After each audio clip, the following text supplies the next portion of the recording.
আলহামদুলিল্লাহ রাব্বিল আলামিন আসসালাতু ওয়াসসালামু আলা রাসূলিল কারীম ওয়া আলা আলিহি ওয়া সাহবিহি আজমাইন। বাংলাদেশ জামাত ইসলামীর কর্তৃক মনোনীত মানিকগঞ্জ ২ আসনের প্রার্থী হিসেবে আমি দীর্ঘদিন আপনাদের সাথে কাজ করেছি।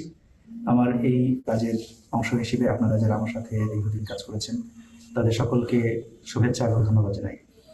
আল্লাহ তাআলার শেষ মেহেরবানিতে এবং আপনাদের কাজের প্রতিফল হিসেবে, আপনাদের কাজের অংশ হিসেবে আমরা বিভিন্ন জরিপ দেখতে পেয়েছি। এই সমস্ত জরিপে আমাদের অবস্থান বেশ ভালো অবস্থানেই আমরা ছিলাম।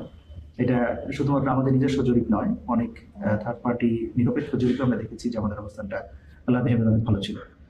শুধুমাত্র সংগঠন নয়, সাধারণ মানুষের আপামর জনতা আমাদের নির্বাচনের জন্য সম্পৃক্ত হয়েছিলেন এবং তারা সবাই সিদ্ধান্ত গ্রহণ করেছিলেন যে তারা দাঁড়িপাল্লা মার্কায় ভোট দেবেন। কিন্তু বাংলাদেশ জামাত ইসলামী নেতৃত্বে সারা বাংলাদেশের বৃহত্তর একটি জোট গঠিত হয়েছে। এই জোটের মধ্যে ইসলামী সমমনা দলগুলো আছে, জুলাই যোদ্ধারা আছে এবং আমাদের মুক্তিযোদ্ধাদের পরিচালিত সংগঠনও আমাদের এই জোটের সাথে আছে।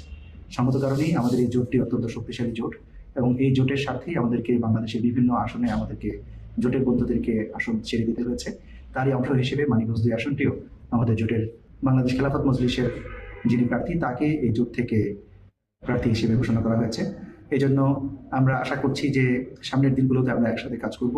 আপনারা যারা আমার জন্য কাজ করেছেন, বাংলাদেশ জামাত ইসলামের জন্য কাজ করেছেন, একটি ইনসাফ ভিত্তিক, ন্যায় ভিত্তিক এবং একটি মানবিক বাংলাদেশ গড়ার জন্য কাজ করেছেন, আমরা আশা করছি আগামী দিনেও আপনাদের এই কাজগুলো অব্যাহত রাখবেন। Thank you.